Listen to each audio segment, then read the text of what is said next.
Have you ever thought about where your water goes after it's flushed down the drain in your shower? Or what about the water that flows down your sink after you wash your dishes? Back in the day, that wastewater was essentially thrown away by discharging it straight into the ocean.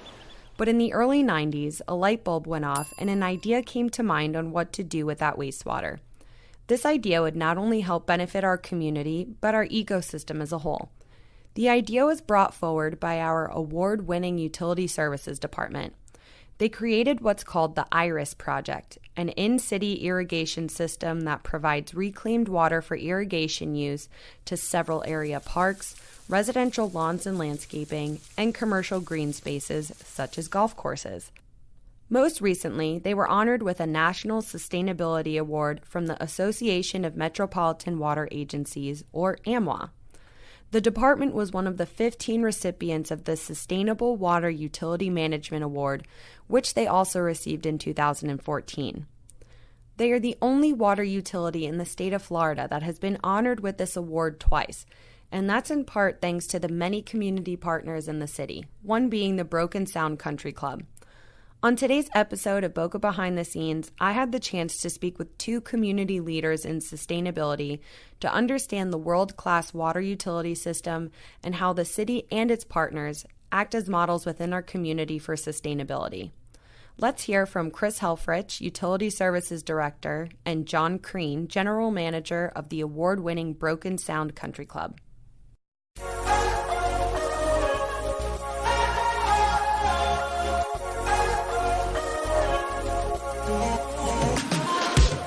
Hey everyone, and welcome to Boca Behind the Scenes, a get-to-know-you podcast where we talk to city staff to get details and information about new programs, events, and projects that are taking place right here in your city. My name is Anne-Marie Van Kasteren, Public Relations Specialist with the city's Communications and Marketing Division, and as always, I am happy to be your host today. Thank you both so much for being on the podcast today. It's great to be here. Yeah, thank you very much. I personally want to thank John for coming. I think over the years he and I have had developed a great relationship. And by the way, you don't see it, but he is dressing much better than what I'm dressing today. So. I thought it would be appropriate. So before we get into how you both met and your partnership and how that kind of all relates, tell us more about what this award is and why it's so important to the department. Well, the Metropolitan Water Association is a national organization. It's along the line of the larger municipalities. We're probably one of the very small ones that are part of it. But it is recognized by the industry as being one of those organizations and associations that, if you're affiliated with it, that is showing that you're part of a good program. Mm-hmm. So they have these events every year. They're good management classes that you go through. But the award itself, I think, really highlights what the city of Boca Raton is, which is we're very sustainable. Mm-hmm. We have relationships and partnerships with local businesses and, of course, John Creane and golf courses, and show that, you know, we're all in this together, and as a partnership, we can make a better quality of life for our citizens in Boca. And as I mentioned, you received the award because of IRIS, which, I don't want to mess this up, is the In-City Reclamation Irrigation System. Yes. Say that 5 times fast. But what exactly is it, and how did this idea come into fruition? Yeah. So back in the early 90s, the city was having a huge, a large per capita use of water by our customers. And the reason being, it was a lot of irrigation that was being done. So to help in saving water across the region, the city said, well, we can take wastewater, make it into an irrigation quality, and then turn around and sell it back to our customers that are big, large users. We also decided to go towards the eastern part of the city where saltwater intrusion was a potential problem. So we went to the east. We got a lot of the businesses and those golf courses on the eastern part, and just kind of growed the system. And it wasn't until 2008 that we came back and said, look, we want to become a 100% reuse. And that's when I went to John and said, John, what do you think about reclaimed water? And he became one of my greatest champions. And I was thankful for our friendship and thankful for what he's done for it. I think if you remember, Chris, we had gone through a really severe drought that summer. And, obviously golf has been a huge attraction for South Florida. And obviously, one of the things that people come down to South Florida is to play golf. Yeah. And we saw that our golf course was suffering because South Florida Water Management were actually asking us to cut back on the amount of water we put on the golf course. Yeah. We went from this, wonderful green playing surface to the fairways, the rough, some of the collars on the golf course were going brown. Yeah. So that relationship from as a manager of the club, obviously I report to a board of governors and the membership of the club who said, we can't afford to lose, these two assets that we have that we spend a tremendous amount of money on each year. I think you came about at the right time. It was just perfect timing. I think the city, working towards its reuse this wastewater, and we had the opportunity to take that and use it on our golf course, which was, from the membership's perspective, who was fully supportive of this. I think it worked out well. So. Yeah. And how does that system work? Essentially, like you're getting in dirty water. What's the process? Yeah, so we send water to you, and people use it for a multiple of uses. One is taking showers, taking baths, cooking, cleaning, washing their cars. So the portion of the water that goes down the drain comes back to us, and we take and we process that. We make it into a reclaimed water quality. So it's a different level of disinfection, a different level of filtration that occurs, and then that becomes a irrigation quality, which then can be used to go in the ponds. And in the golf course's case, is we send them to ponds. And the sustainability of the pond, too, for aesthetic purposes also helps in driving a lot of what some of John's concerns were too, is how can I keep these lakes from not dropping so much? So it has a dual purpose. It's really an aesthetics, but it's also for a usable system. I want to also add that part of our sustainability is, there's products that come into our wastewater treatment plant. It's really the liquid and then the solids part. That solids part is also taken and recycled because we send our sludge, our wastewater, I call it sludge, but the solids part of it, up to a pelletization plant up in the landfill up on the Solid Waste Authority. And they take and they burn it, they put it into a pellet, and then that is actually blended in with other phosphate and taken to farms for citrus and other things. I think the relationship at the then time of 2008, 2007, when Chris was proposing that, the golf courses, these large facilities that could take a lot of reclaimed water should take it. So I think the drought at the time sort of was a major motivation for our membership to recognise we can't go through this again. We started to work out how we were going to get this, and he was proposing taking his pipe, this large pipe, and you were coming through the back neighbourhoods of Boca, which I think you were struggling with that, trying to get those easements to do. And I said to Chris, why don't you just bring it up the main road? I don't know what main road, but run it down Yamato, because obviously Broken Sound has got two golf courses, the old course and then the main club. So that worked out pretty well. Yeah. I mean, we had to spend much of money in our areas to facilitate the pipe that you were bringing in, and obviously put in some new pipes. We had the tremendous support from the Broken Sounds Clubs Master Association and its 1,600 residents who said, we'd be happy to take this pipe and take the water into the lakes, and how do we facilitate then that the conveyance of that water onto our golf course, and we had to put in new pumps for that. And I think we used close to 1.6 billion, is it? Million gallons on a daily basis. Yeah, he's using. It's almost 700 million gallons on a yearly basis that we use of reclaimed water. Wow. Yeah. And obviously it was a huge project and, it cost money, but the benefits obviously with reducing drinking water being used and everything, what are those numbers look like? So right now we're reusing on an average about 11 million gallons a day. So 380 million gallons a day of reclaimed water is being used. So that is basically saving, the Everglades, saving Coral reefs. The coral reefs coral from reefs sending the water out and all the water Mm-hmm. that exactly. Doubtful, I'd like to think that we were not affecting the coral reefs. Right. I think, and one of the things that we were sending that water out there, I mean, It why was wouldn't it's reducing the definitely wasteful. It's definitely as a program, it definitely makes perfect sense.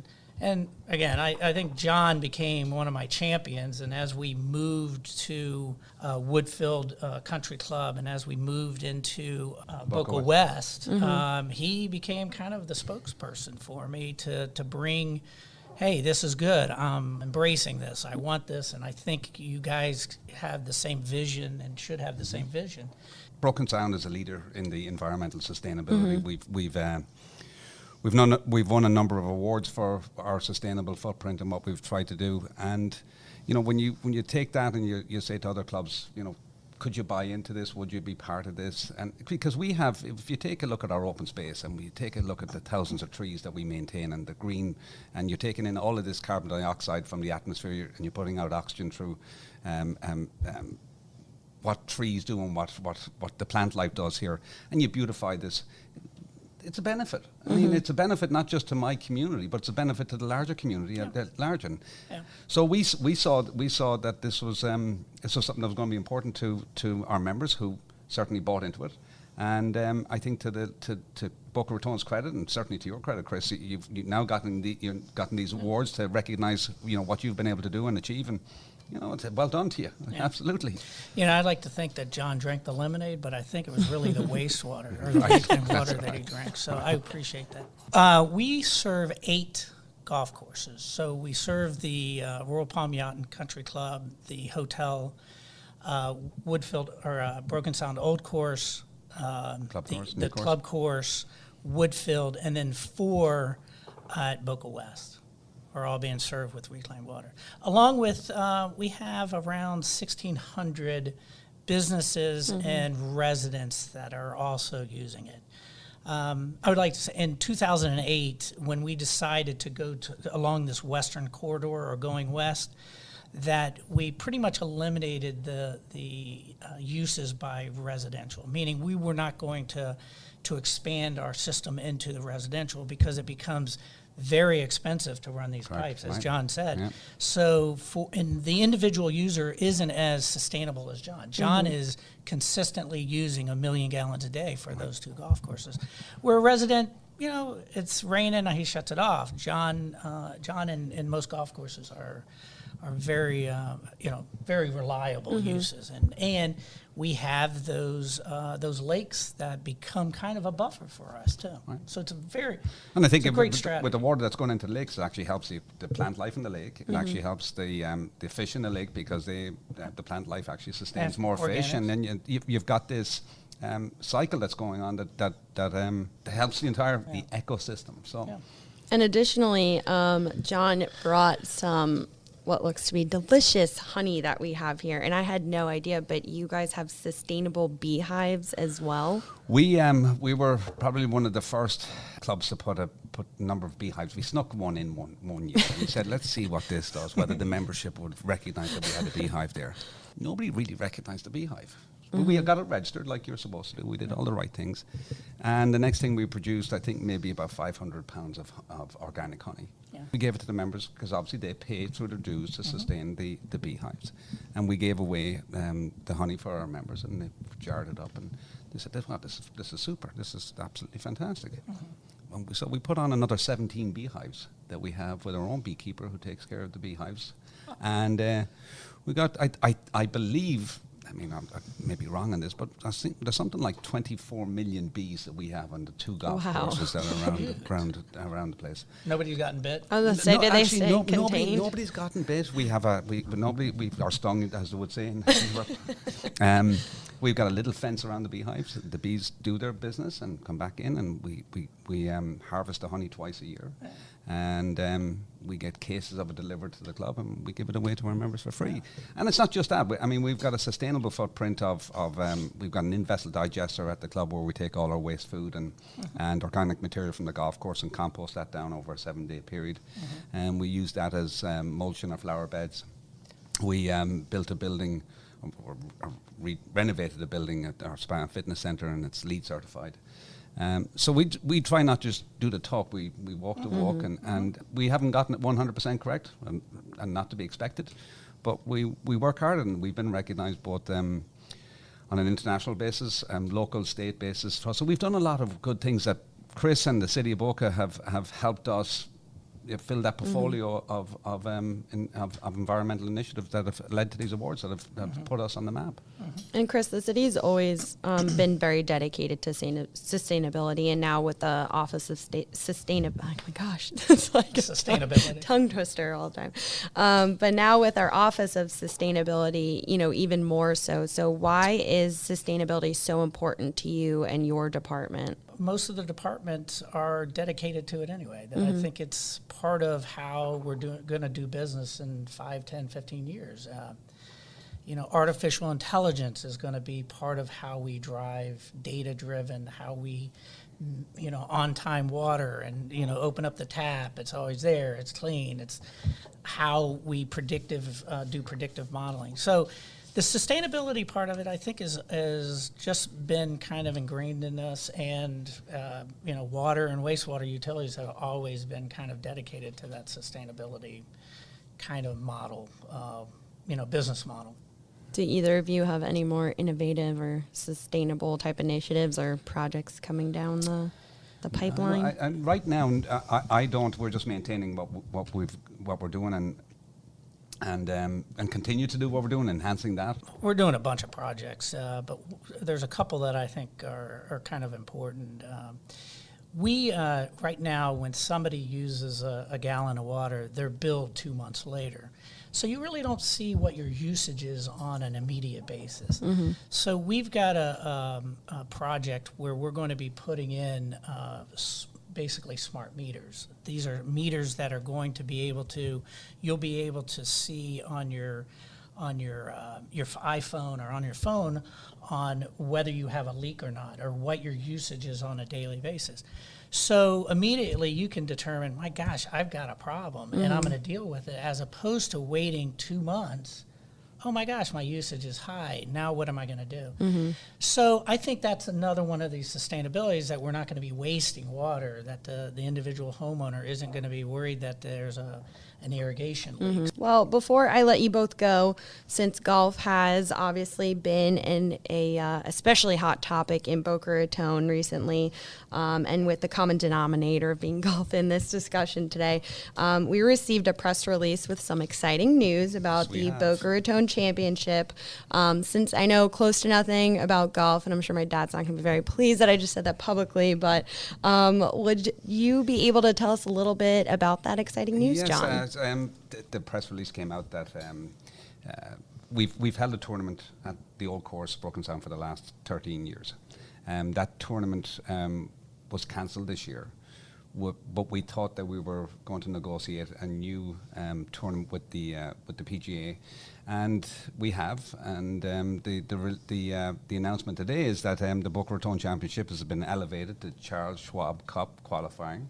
It's going to happen at the old course, the end of October, the beginning of November of next year, and it's a very exciting event. I think this is going to again elevate golf in Boca Raton. We got 54 of the world class golfers coming to Boca.